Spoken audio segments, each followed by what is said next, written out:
Kama ilivyo ngumu kwa samaki akitoka majini anakufa, ndivyo ilivyo ngumu kwa mwanadamu anayefanya jambo ambalo sio kusudi la yeye kuzaliwa kufanikiwa. Kuna mambo mbalimbali ambayo mtu anayefanya jambo ambalo sio kusudi la yeye kuzaliwa yatakayompata. Jambo la kwanza, atatumia nguvu nyingi sana kufanikiwa katika maisha yake, kwa sababu kila atakachokuwa kikifanya atakuwa hakifanyi kwa moyo na kutoka moyoni.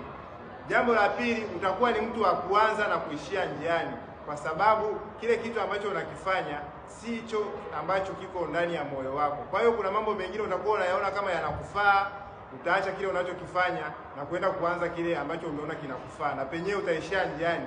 Kwa hiyo jitahidi sana ufanye jambo ambalo ni kusudi la wewe kuzaliwa. Lakini jambo la tatu na la mwisho, utakosa hamasa na motivation katika kile unachokifanya. Katika kazi yoyote unayoifanya kuna changamoto mbalimbali ambazo unakutana nazo, na endapo utafanya kitu ambacho sio kusudi la wewe, endapo utakutana na kikwazo kidogo tu katika jambo unalolifanya, utaishia njiani.